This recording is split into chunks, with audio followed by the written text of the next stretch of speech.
El Athletic atraviesa por dificultades deportivas en la década de los 70. La racha negativa desaparece con el título copero del 73 ante el Castellón y la excelente campaña 76-77, donde llega a las finales de Copa y UEFA. Con todo, los responsables del club decidieron dar un nuevo impulso a la composición de la plantilla. Los aficionados rojiblancos que asisten aquí al partido contra el Bayern de Múnich en el 75 aniversario de San Mamés, disputado en el verano de 1973, se disponían a recibir muchas novedades. El Athletic apostaba por el fichaje de futbolistas vascos ya consagrados. José Antonio Eguidazu fue el presidente que adoptó junto a su directiva una decisión trascendental. El Athletic apostaba en firme por la denominada Operación Retorno. En realidad, el retorno se inició con José María Lasa, todavía en tiempos del presidente Orá. Al jugador de Andoain le siguieron después los también guipuzcoanos Javier Irureta e Iñaki Churruca, como dos de los refuerzos más importantes en aquellos años dentro del fútbol español. A partir de estas incorporaciones había un nuevo Athletic. Además, en esta operación retorno aparecen también los nombres de Aitor Aguirre, procedente del Racing de Santander, Pedro Mari Zabalza, centrocampista entonces en el Barcelona, y el navarro Fernando Tirapú. Con todo ello, en la década de los 70 solo se alcanzó el título de Copa del 73. Era un pobre bagaje, por tanto, para un club que había estado acostumbrado a levantar trofeos. Bueno, yo creo que la operación retorno debe ser una operación que se realice de una manera siempre puntual y no de una manera indiscriminada. Tiene que haber jugadores con categoría que le puedan aportar algo al Athletic o suplir alguna carencia cuando, por ejemplo, pues puedes ver que en un puesto determinado no hay un jugador en Lezama que esté en condiciones de poder salir pronto. Entonces, esos jugadores, si tienen verdadera talla, no solo cubren una falta, sino que potencian el valor de todos los demás. Son un factor multiplicador. José Mari Lasa fue incorporado al Athletic en la temporada 72-73 procedente del Granada. El guipuzcoano fichó como extremo derecho marcando goles como este, pero acabó en posición de lateral. El melenudo Lasa caló hondo en las gradas de San Mamés y nadie le cuestionó nunca su entrega y combatividad permanentes.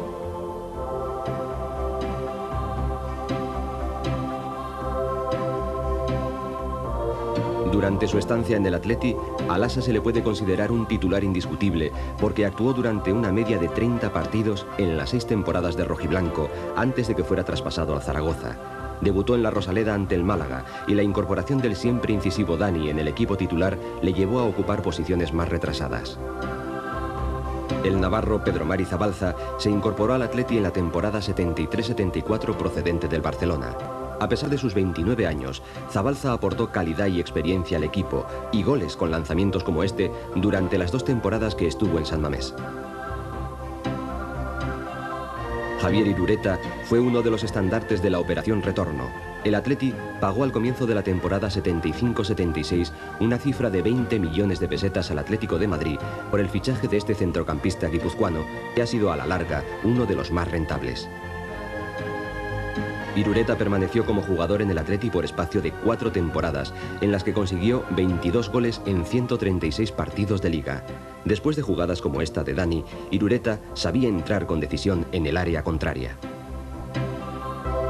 Irureta, que en el estreno de la campaña 94-95 ha conseguido su gran ilusión de entrenar al Athletic, disfrutó también de la condición de internacional con las distintas selecciones españolas, porque era uno de los centrocampistas más destacados. En Bilbao, como era lógico, se supo reconocer con facilidad las cualidades de este futbolista y así, durante su estancia, fue objeto de varias distinciones. Creo que aportamos un poquito de esa experiencia y una cierta estabilidad, ¿no? Y yo creo que eso fue básico y fundamental, me da la impresión, para el futuro y la consolidación de otros jugadores que iban saliendo, ¿no? Como Argote, Urquiaga, Goico, etcétera, muchos que fueron luego los que tuvieron la satisfacción de ser con el Athletic campeón. Iñaki Churruca fue el gran refuerzo de la época en la que Koldo Aguirre entrenó al Athletic.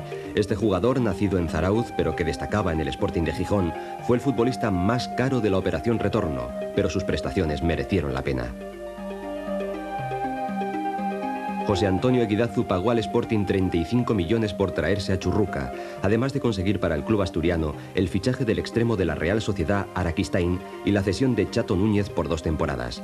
A cambio, el Atleti pasaba a disponer desde la temporada 76-77 del centrocampista más ofensivo que se había conocido. Su rendimiento empezó a dar frutos desde su primera liga, en la que marcó 13 goles. Durante sus 4 temporadas en el club rojiblanco, Churruca disfrutó como centrocampista ambidiestro, que tenía sus mejores virtudes en su poderoso cambio de ritmo y disparo a puerta. Pirapu y Aitor Aguirre, que aparecen compartiendo mesa junto al resto de sus compañeros, fueron también 2 nombres importantes en el retorno al Atleti de jugadores vascos enrolados en otros clubes.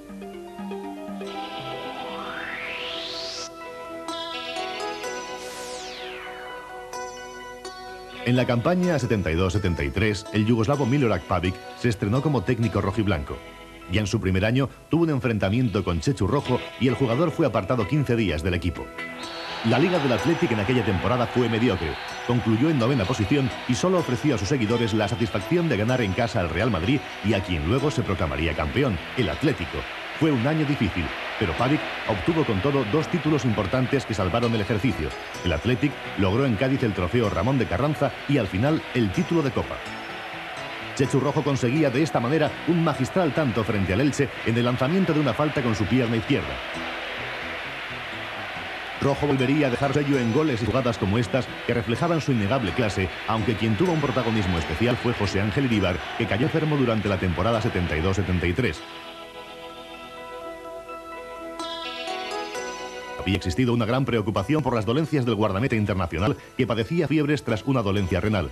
En realidad, se trataba de unas fiebres tifoideas. Su vuelta al equipo rojiblanco se produjo, como el propio jugador recuerda, antes de que finalizara la temporada. Me acuerdo que perdí alrededor de 14-15 kilos, pero bueno, esa misma temporada volví a jugar, o sea que, y además jugamos una final contra el Castellón, estando entrenador de Pavic. O sea que la recuperación fue muy buena y muy rápida.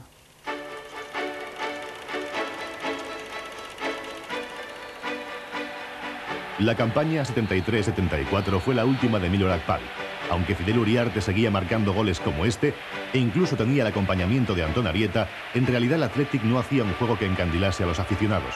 Hubo, eso sí, triunfos sonados como el obtenido ante el Real Madrid, que siempre agradecen los seguidores rojiblancos. Isasola y Uriarte marcaron los goles de una victoria mínima, pero la eliminación ante el Murcia en la segunda ronda de la Copa fue un jarro de agua fría inesperado, máxime cuando el Athletic ostentaba la condición de campeón por su triunfo en el 73.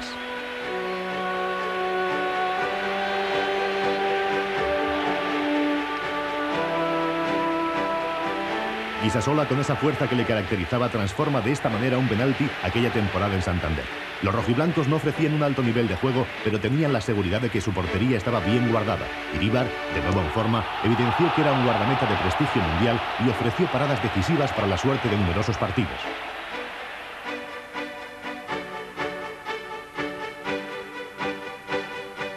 Todos tenemos virtudes y defectos. Yo una cosa que he tenido positiva creo que ha sido siempre que nunca he estado dependiendo un poquito de las cosas que puedan decir, ¿no? A mí me gustaba muchísimo entrenar, me gustaba muchísimo jugar, ¿no? Y por lo tanto estaba bastante metido en un círculo quizá muy reducido en ese aspecto, ¿no? Y me dedicaba por entero a ello, al fútbol. Y entonces quizá no he sido una persona de esas que has oído cosas de ella, aunque es inevitable oírlas, ¿no? Pero no, eso a mí no ha sido un hándicap, todo lo contrario, ¿no? Yo creo que siempre he pensado que para llegar ahí arriba tienes que trabajar cada día, intentarlo hacer lo mejor posible, ¿no? Yo creo que ese es el mejor mensaje que poder dar a la gente joven, ¿no? Chechu Rojo no pudo evitar en ocasiones que se uniera a su condición de jugador de excelente clase por sus centros, inteligencia y goles la consabida etiqueta de polémico. Rojo protagonizó en la temporada 73-74 una acción despectiva hacia un sector de la afición de San Mamés en el partido disputado ante el Oviedo, que le supuso el rechazo frontal del público y la sanción de la directiva.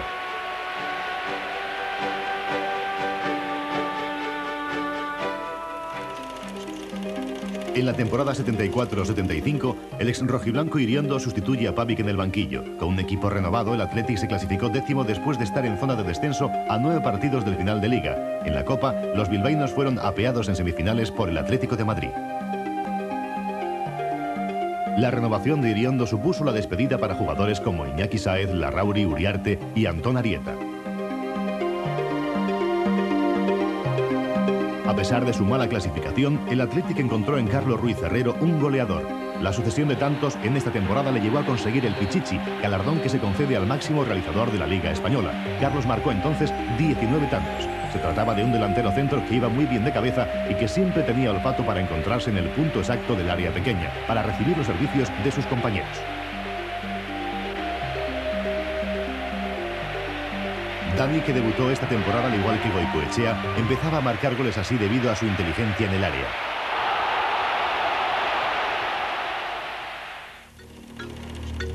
En la campaña 75-76 sobresalió la trabajada victoria del Athletic sobre el Barcelona en San Mamés. Era la tercera jornada de Liga y los rojiblancos volvían a tener enfrente la pesadilla de aquel equipo capitaneado por Johan Cruyff. Carlos fue el encargado de abrir el marcador para los locales en un duelo de ocasiones repartidas. El propio Cruyff fue el autor del tanto que suponía el empate, aunque Dani finalmente permitió que el Athletic se alzara con la victoria. Incluso Rojo, inspirado con el balón en los pies, pudo aumentar el marcador con esta vaselina intencionada.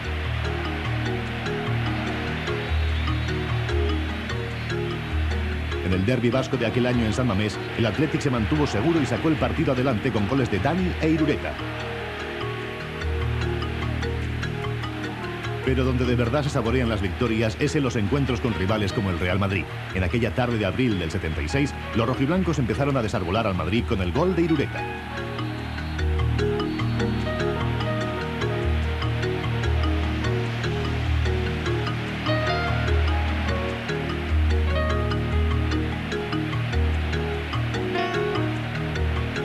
El Real Madrid, con jugadores de la clase del alemán Netzer, iba a proclamarse campeón de la Liga, pero se marchó de Bilbao con este segundo gol, obra de Carlos. El Athletic acabó en el quinto puesto.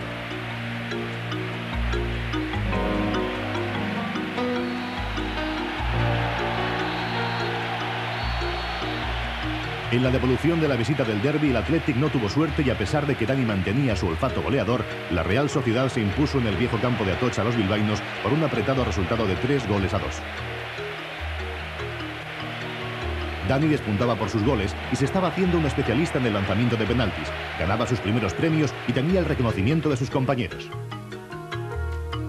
Bueno, pues en lo futbolístico, pues ¿qué vamos a añadir al sobrejugador Dani, ¿no? Pues es un gran jugador en el que, como se ha visto ahora, pues ya se confía en él en la selección y no sé, tiene unas grandes cualidades para poder jugar un día temprano en la selección nacional. El preparador físico Manolo Delgado Meco fue también uno de los fichajes en esta década bajo el mandato de Guidazu.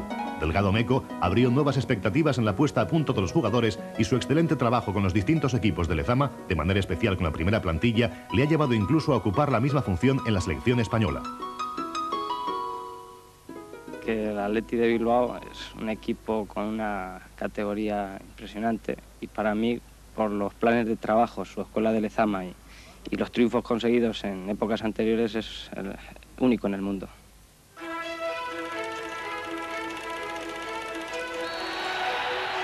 La temporada 76-77 se abría con la confirmación de Koldo Aguirre en el banquillo, que tras sustituir a Iriondo condujo al Athletic a la final de Copa ante el Betis y a la de la UEFA ante la Juventus.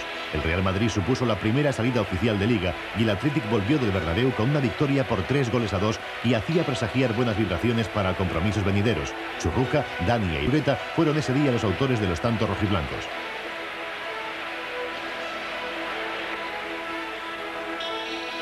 El Athletic ofrecía por aquel entonces una línea de gran juego tanto en la Liga como en la Copa. En esta competición precisamente se plantó en la final después de dejar en el camino a equipos como el Salamanca, al que endosó un contundente resultado global de 8-1.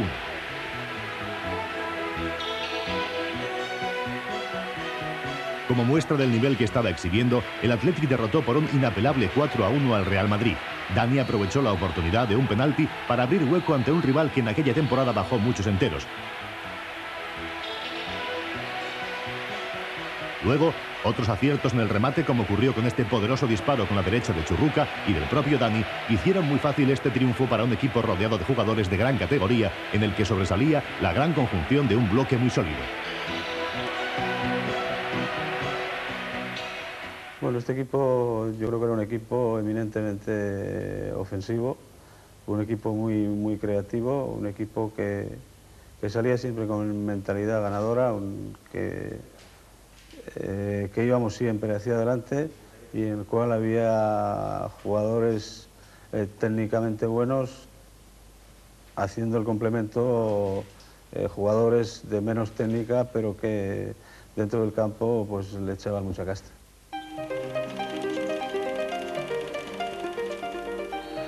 Dani también mantenía activo el olfato goleador en los primeros compases de la temporada 77-78.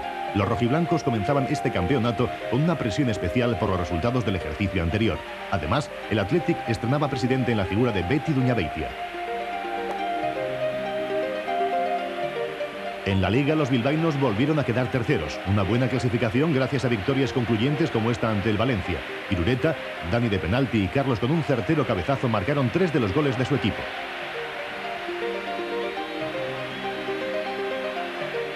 En el último partido del calendario, Athletic y Real Sociedad formaban juntos en Atocha antes de que Iríbar y Cortabarría vuelvan a saludarse. Con el balón en juego, los bilbaínos vieron que el gol de Dani al anticiparse a Arconada en su salida no le sirvió para nada. Pero el Athletic encontraría esta temporada un extremo zurdo llamado a convertirse en el relevo natural de un jugador tan carismático como Rojo. Se trataba del zaroctarra Stanis Argote. El debut de este prometedor jugador tuvo lugar contra el Atlético de Madrid un 2 de octubre de 1977 en San Mamés. Marcelino fue el marcador de Argote y el Athletic se impuso a los colchoneros por 1-0.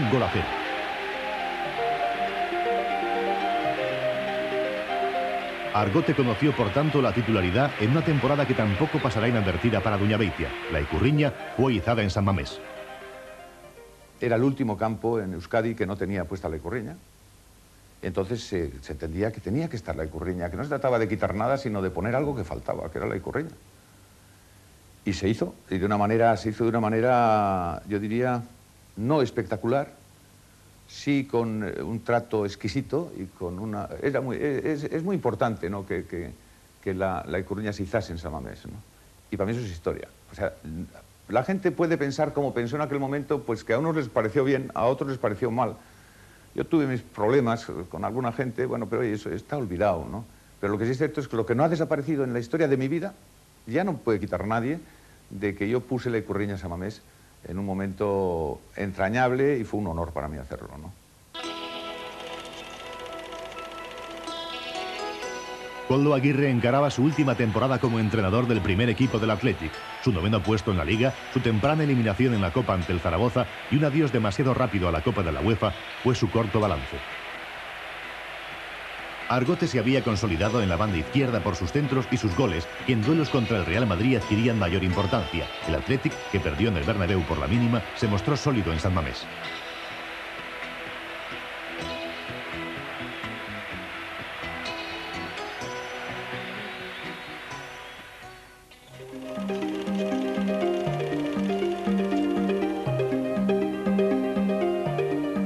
Se hacía obligado, por tanto, un nuevo relevo en la dirección técnica del Athletic. Comenzaba la campaña 79-80 y en ella se asistiría a cambios importantes dentro de la primera plantilla. De momento, el austriaco Helmut Senekovic fue elegido para ocupar la vacante de Koldo Aguirre. El nuevo entrenador trae sus propias teorías. Ordena el marcaje en zona, coloca de Andrés en la media y hace debutar a Noriega y Gallego. Pero al equipo le cuesta asimilar las innovaciones, mientras Urquiaga y Goicoechea se confirman como titulares.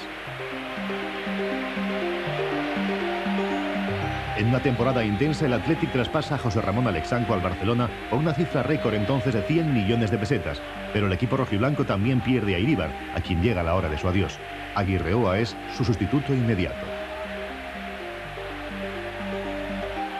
En esta primera temporada del preparador austríaco en el club bilbaíno, el Athletic consigue el 7º puesto en la Liga, después de negarse la directiva a traspasar a Dani al Real Madrid o al Barcelona, que eran los dos clubes que le pretendían. Sin embargo, en la Copa fue eliminado por el Castilla, que dio la gran sorpresa en San Mamés.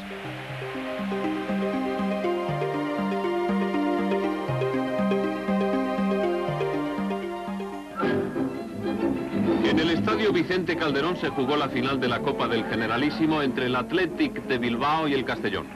Franco, que presidió el encuentro, fue cariñosamente recibido. Junto a él en el palco presidencial, el príncipe de España, el delegado nacional de deportes y otras personalidades.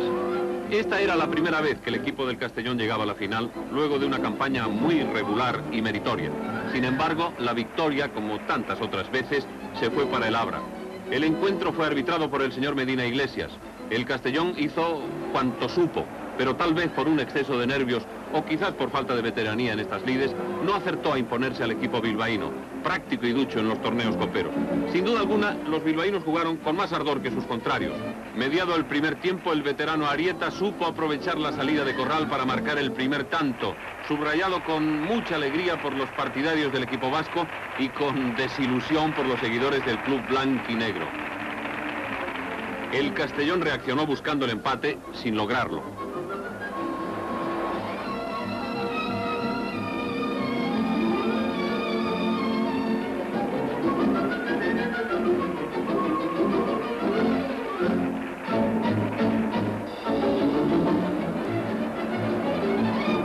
Luego, en el segundo tiempo, hubo un veloz ataque atlético que Corral, en última instancia, despejó con un pie. Finalmente Zubiaga remató oportuno y logró el segundo tanto, 2-0 a favor del Bilbao, y entusiasmo en los graderíos.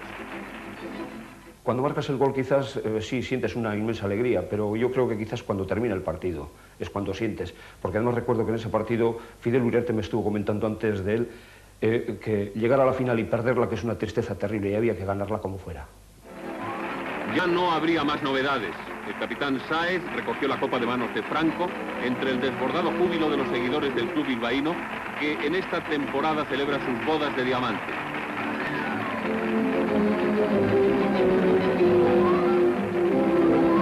Sí, bueno, esos momentos inenarrables, ¿no? Pero que prácticamente te pasan como un zumbido, no te das cuenta. Incluso yo me acuerdo que en aquella final llegué a la caseta y llegué sin una bota porque me la habían quitado por el camino. Son momentos que prácticamente no te das cuenta de nada, vives en una nube.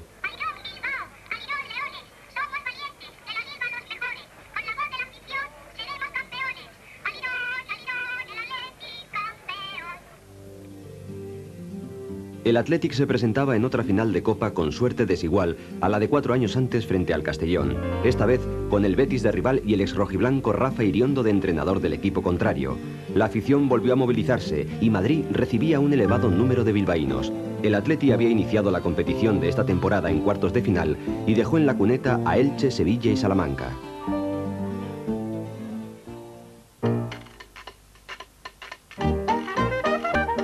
El Vicente Calderón, en esta ocasión, era el escenario designado para un encuentro que se convirtió en la final más larga de la historia.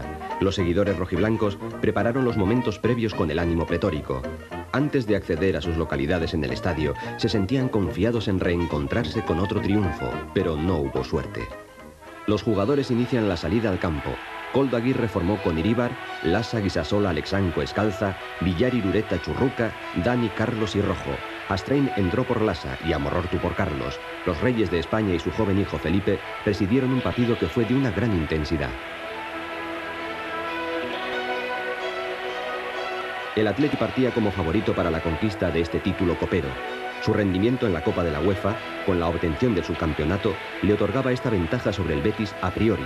Sin embargo, los andaluces demostraron que Iriondo conocía a la perfección a su equipo de siempre. Avanzado el encuentro, esta jugada de ataque concluyó con el oportuno remate de Carlos que adelantaba a los bilbaínos. Las escenas de júbilo eran patentes para el bando rojiblanco dentro y fuera del césped. El Betis no estaba dispuesto a entregarse a pesar del gol encajado por Esnaola. Luchó sin desmayo y subió con firmeza hasta los dominios de Iríbar. En una de las acciones, López devolvió la emoción con el gol que suponía el primer empate. La incertidumbre se había apoderado, como era lógico, de las gradas. Después de los momentos de euforia de los seguidores rojiblancos, el empate había hecho concebir esperanzas a la afición bética, que era, en número, la tercera parte en las gradas. Sobre el campo, ninguno de los dos equipos parecía controlar la situación. En cada una de las dos porterías se sucedieron los ataques, aunque sin consecuencias para el marcador. La falta de acierto de los delanteros y el trabajo de las defensas llevaron la final de Copa a la prórroga, aunque ya el cansancio se dejaba notar en las piernas de todos los jugadores. Ya en el tiempo suplementario, el Athletic quiso enmendar la plana. Lo consiguió muy pronto. Dani fue el autor de un gol que parecía dar la copa al cuadro rojiblanco.